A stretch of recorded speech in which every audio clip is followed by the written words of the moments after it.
여러분, 벌이 꿀을 애써 모아놓으면 자신은 먹어보지도 못하고 사람들이 다 가져다가 먹습니다. 사람도 동분서주하면서 재산을 막 모으는 데만 급급하다가 한번 써보지도 못하고 죽고 나면 쓰는 사람이 따로 있다는 것을 우리가 잘 압니다. 새가 살아있을 때는 개미를 먹습니다. 그런데 새가 죽으면 개미가 새를 먹는다고 합니다. 시간과 환경은 언제든지 변할 수가 있다는 얘기죠. 그러므로 우리의 인생에서 만나는 누구든지 간에 무시하거나 상처를 주어서는 안 됩니다. 지금은 힘이 있을지 모르지만 시간이 지난 후에 우리는 약해질 수 있기 때문이라는 것을 자각하며 삽니다. 여러분, 하나의 나무가 100만 개의 성냥개비를 만들지요. 그러나 100만 개의 나무를 태우는 데는 성냥 한 개비로도 충분하기에 우리는 이 땅에 살면서 이 원리를 보면서 크다고 자만하지 말아야 한다는 얘기입니다. 그렇기 때문에 우리는 오늘도 내가 건강함에 감사하고, 오늘도 내가 숨을 쉴 수 있음에 감사하고, 오늘 내가 누군가를 만날 수 있어서 감사할 줄 아셔야 합니다. 이렇게 감사가 넘치다 보면 우리의 삶도 저절로 행복해지는 것입니다. 불평, 원망, 짜증, 비판적인 사람들 한번 얼굴을 보십시오. 행복이 없습니다. 하나님 감사합니다. 모든 게 그저 감사. 이게 행복을 가져다주는 지름길이 아닐까요? 하나님은 성도들을 너무 사랑합니다. 그래서 우리에게 날마다 건강, 물질, 지혜 다 주시기를 원하시고, 특별히 우리에게 엄청난 하나님이 주시는 상을 주시기를 원합니다. 그래서 그 상 받게 하기 위해서 우리에게 주신 것이 있는데, 그게 바로 사명이라는 것입니다.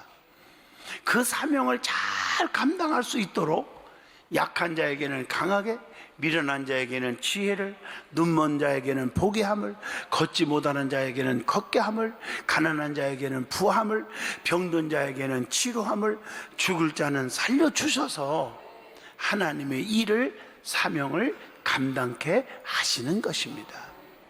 하나님의 엄청난 축복과 엄청난 은혜를 안다면 우리는 맡겨진 사명을 감당하기 위해서 최선을 다하고 충성을 다해야 합니다. 그래서 오늘 본문 말씀에 특별히 고린도전서 4장 2절에 맡은 자들에게, 즉 사명 가진 자들에게 구할 것은 충성이니라. 여러분, 교회 안에서 사명 없이 교회 왔다 갔다 하면 정말 여러분 힘든 일입니다. 그래서 무언가 한 가지씩에도 교회 일을 하면서 예배를 드리고 하나님을 사랑하는 것이 너무 중요하다는 것을 말씀드리고 있는 것입니다. 성도는 마태복음 6장 31절 보면 무엇을 먹을까, 무엇을 마실까, 무엇을 입을까 염려하지 말라. 그것은 다 이방인들이나 구하는 것이니라.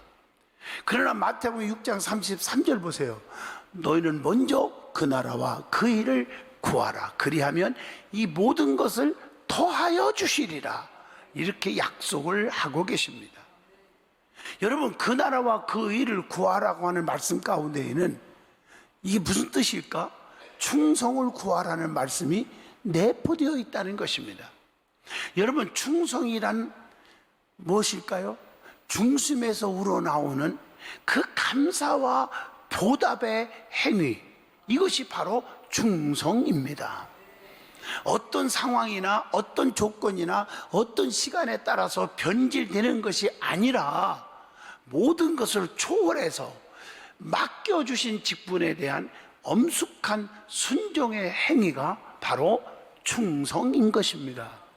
그리고 충성할 때는 하나님이 반드시 큰 상을 주십니다. 그러면 오늘 말씀을 통해서 충성된 성도가 되자는 제목으로 저와 여러분이 깊은 은혜의 시간이 되어지기를 바랍니다. 제일 먼저 은혜 받을 말씀은 충성된 자는 하나님께서 반드시 축복을 주시고 상을 주신다는 것입니다. 그래서 히브리서 11장 6절 상 주시는 자이심을 믿어야 할지니라. 여러분, 하나님이 주시는 축복이 물론 성경에 엄청나게 많이 있지만 그것을 세 가지로 딱 요약을 해보면 나를 하나님이 보호하신다. 그래서 사망의 음침한 골짜기 다닐지라도 해받음을 두려워하지 않을 것은 주께서 나와 함께 하심이라. 주의 지팡이와 막대기가 나를 안위하시나이다. 시편 23편 4절에 그렇게 말씀했고, 주의 지팡이와 막대기가 나를 안위하신다고 했어요. 또 하나는 나를 지켜주신다. 시편 121편 8절에 보니까 여호와께서 너희의 출입을 지금부터 언제까지? 영원까지 지키시리로다. 사드락과 메섹과 아벳느고 7배나 뜨거운 불 속에서도 머리털 하나 다치지 않게 지켜줬어요. 다니엘은요, 사자굴 속에서도 발톱 하나 상하지 않도록 하나님이 지켜주셨습니다. 또 하나는 우리를 인도해 주신다. 그러니까 어디 있든지 하나님은 의의 길로 인도하시는 분이에요. 시편 23편 3절 내 영혼을 소생시키시고 자기 이름을 위하여 의의 길로 인도하시는도다, 이렇게 말하고 있어요. 그래서 우리를 마음의 소원을 이루어 주시는 하나님, 시편 20편 4절에 네 마음의 소원대로 허락하시고 네 모든 계획을 이루어 주시기를 원하노라, 이렇게 말하고 있어요. 그래서 하나님이 우리를 보호하시고 인도하시고 지켜준다고 세 가지로 요약했는데, 이스라엘 백성들을 보세요. 밤에는 불기둥으로, 낮에는 구름기둥으로 보호하시고 인도하시고 지켜주잖아요. 출애굽기 13장 21절 말씀입니다. 또 하나는 충성된 자에게 하나님은 어떤 상을 주시고 어떤 축복을 주시냐는 것입니다. 하나님으로부터 귀히 여김을 받는 축복을 주십니다. 요한복음 12장 26절입니다. 또 하나님께 기뻐하심을 받게 된다. 로마서 14장 18절. 또 로마서 14장 18절 쭉 읽어보면 사람들에게도 인정을 받는 축복을 주신다는 거예요. 그리고 더 큰 일을 맡겨주신다는 거예요. 마태복음 25장 23절 보면 착하고 충성된 종아, 그러면서 그 열심히 일한 만큼 너에게 더 많은 것을 맡기리니 내 주인의 즐거움에 참여할지어다, 이렇게 말하고 있습니다. 일한 만큼 상을 주시는 하나님. 고린도전서 3장 7절로 8절, 시편 128편 2절 네가 내 손이 수고한 대로 먹을 것이라 네가 복되고 형통하리로다, 이렇게 말하고 있습니다. 주인의 즐거움에 참여하게 하기도 하고, 마태복음 25장 23절에 천국에서도 제일 큰 자로 여겨주신다. 마태복음 25장 21절 말씀입니다. 또 영광의 면류관까지도 주신다는 거예요. 베드로전서 5장 4절입니다. 또 생명의 면류관을 주신다. 계시록 2장 10절. 끝까지 견디면서 충성하면 어떤 축복이 올까요? 인내하면 구원의 축복이 와요. 마태복음 24장 13절 보면 그러나 끝까지 견디는 자는 구원을 얻으리로다, 이렇게 말하고 있어요. 두 번째 우리에게 주시는 은혜가 뭘까? 충성된 자는 올바른 자세가 반드시 필요하다는 것입니다. 마땅히 그리스도의 일꾼이요 하나님의 비밀을 맡은 자로 여겨야 하는 겁니다. 본문 고린도전서 4장 1절의 말씀입니다. 자, 일꾼은 누굽니까? 종의 자사로 일하는 게 일꾼입니다. 종은 자기 공로가 있어서는 안 돼요. 종은 자기 주관, 자기의 지식, 자기의 방법, 자기의 생각으로 일해서는 안 됩니다. 오직 주인이 시키는 대로만 하는 것이 종입니다.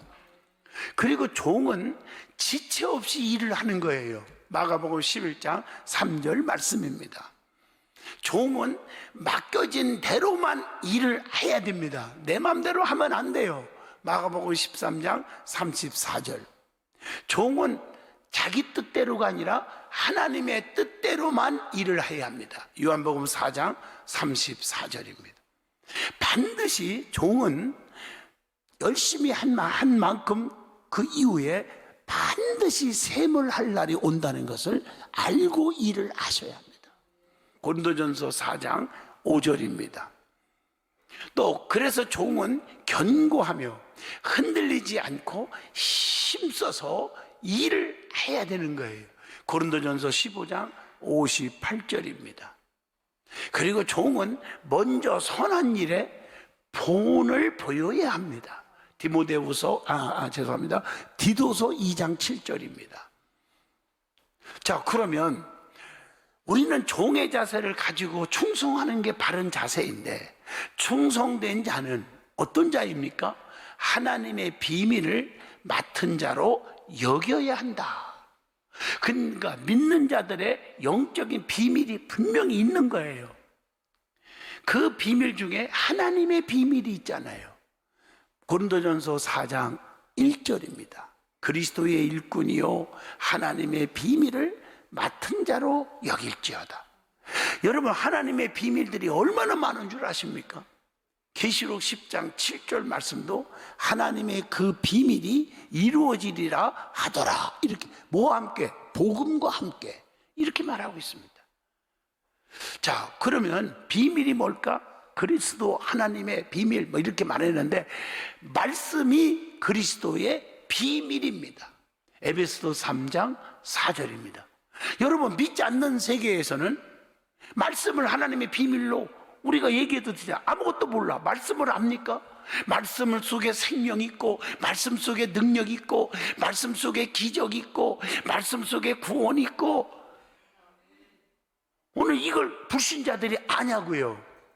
우리밖에 모르는 거예요.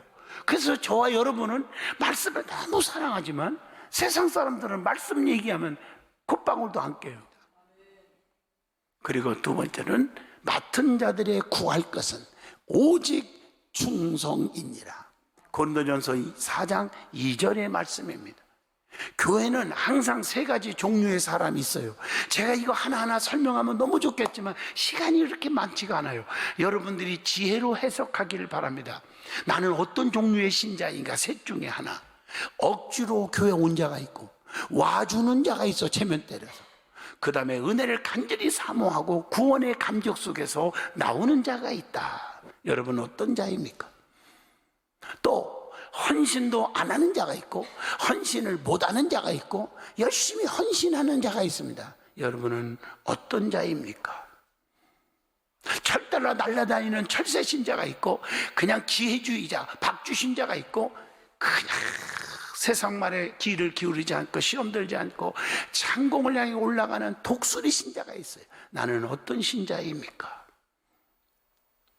남을 해치고 물고뜯고 불평하는 거미 신자가 있고, 열심히 일을 하는데 자기만 위해서 살아가는 개미 신자가 있고, 남에게 유익을 주는 꿀벌 신자가 있습니다. 나는 어떤 신자입니까? 교회 안에도 구경꾼 신자가 있고, 말로만 앞세우고 열매가 없는 말꾼 신자가 있고, 열심히 일하는 일꾼 신자가 있는데 나는 어떤 신자입니까? 무엇을 하는가 보자. 이건 구경꾼 신자라고 말합니다. 누가복음 23장 35절.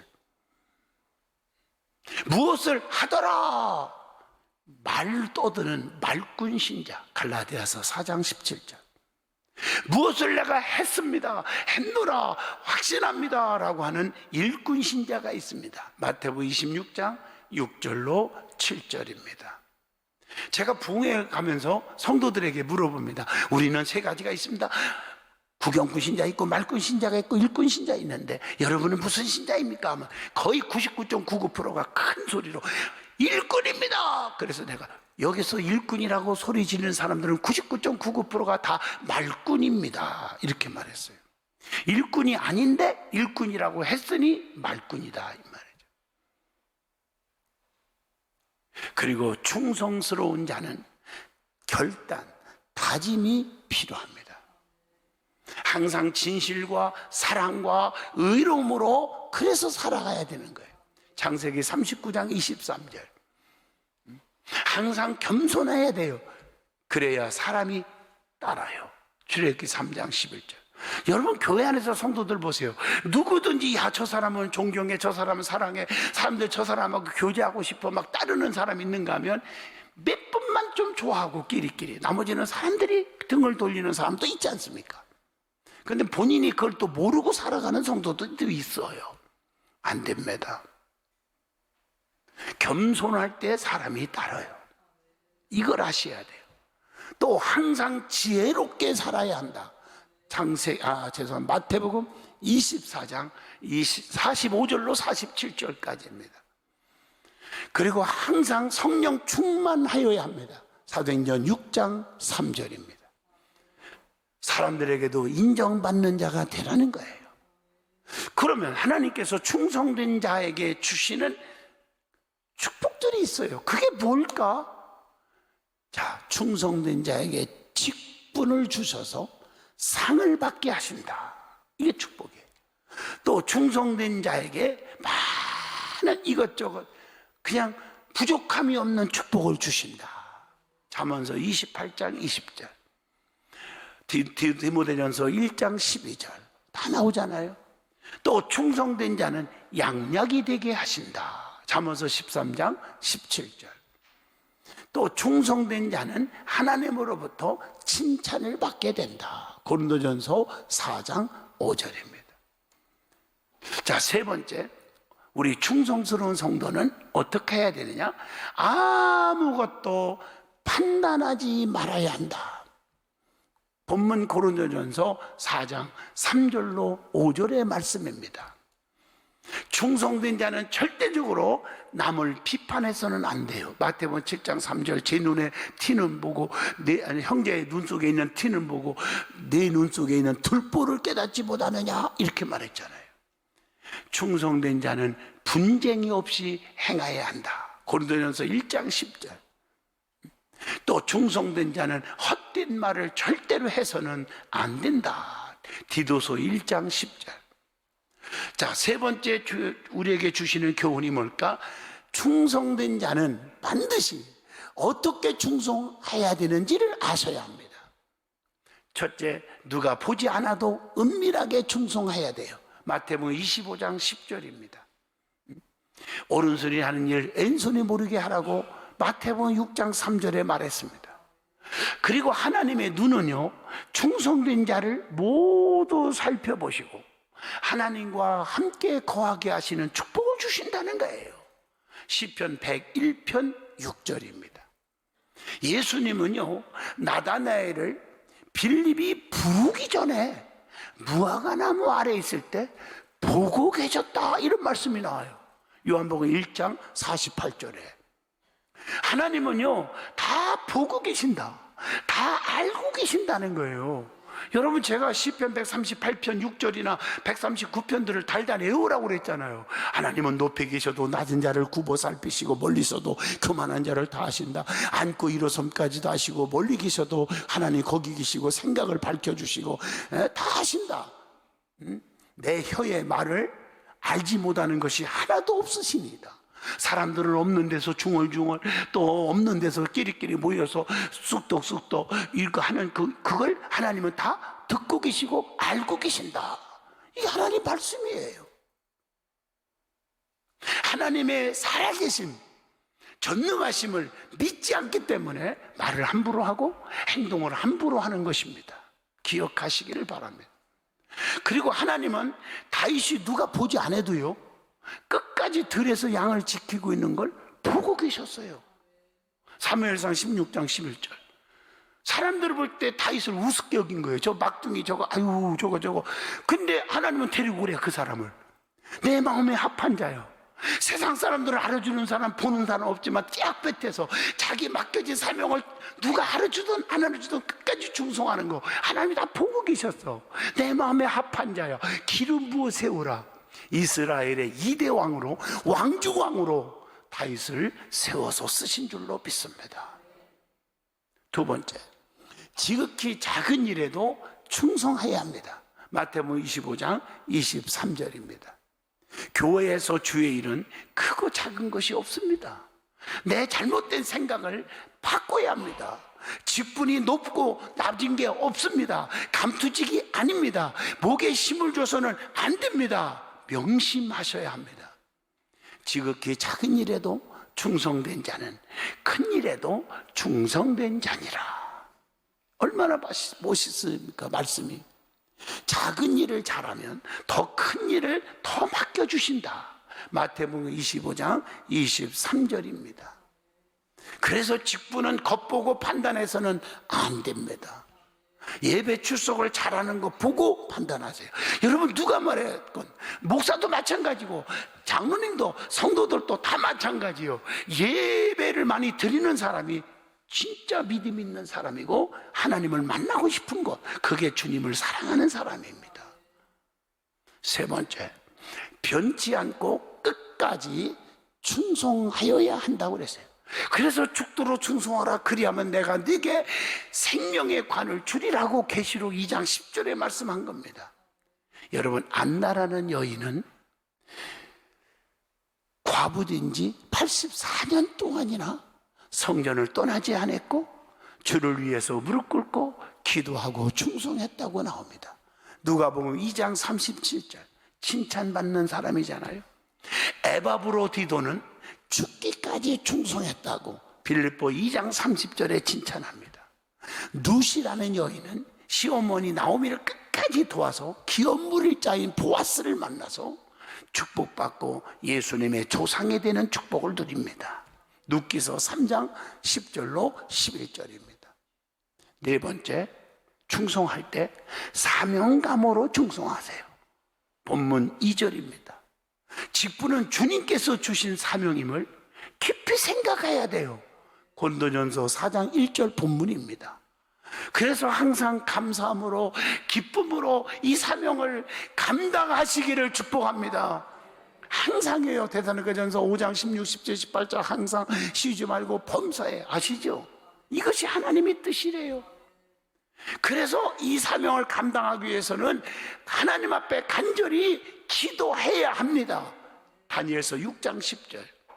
기도가 없으니까 사명 감당 안 하는 거예요. 사명을 가볍게 여기는 거예요. 직분은 하나님의 일임을 명심하셔야 합니다. 마태복음 16장 23절이지 목에 심주라고 준 게 아니라 하나님의 일입니다. 그래서 어떤 핍박이나 환난도 유혹도 고난도 안 알아줘도 누명을 써도 끝까지 감당할 때 그게 최고의 하나님이 인정하는 사람입니다. 말씀을 맞습니다. 우리는 항상 잊지 말고 해야 할 일이 있다면 항상 기도하는 삶, 항상 전도하는 삶, 충성하는 삶 꼭 가지시기를 바랍니다. 그래서 그런 자에게 하나님이 감당할 수 있도록 누구든지 주는 게 아니라 이런 자를 감당할 수 있도록 물질 주고 은사 주고 건강 주셔서 감당케 하는 거예요. 저나 우리 자녀들 보세요. 제가 잘난 게 뭐 있어요? 그러나 하나님을 위해서 어떻게 하면 더 드릴 수 있을까? 어떻게 하면 더 봉사할 수 있을까? 어떻게 하면 생명 한 사람에도 건질 수 있을까? 이러니까 나를 씌워먹으려니까 하나님께서 모든 걸 다 채워주셔서 감당케 하는 줄로 믿습니다.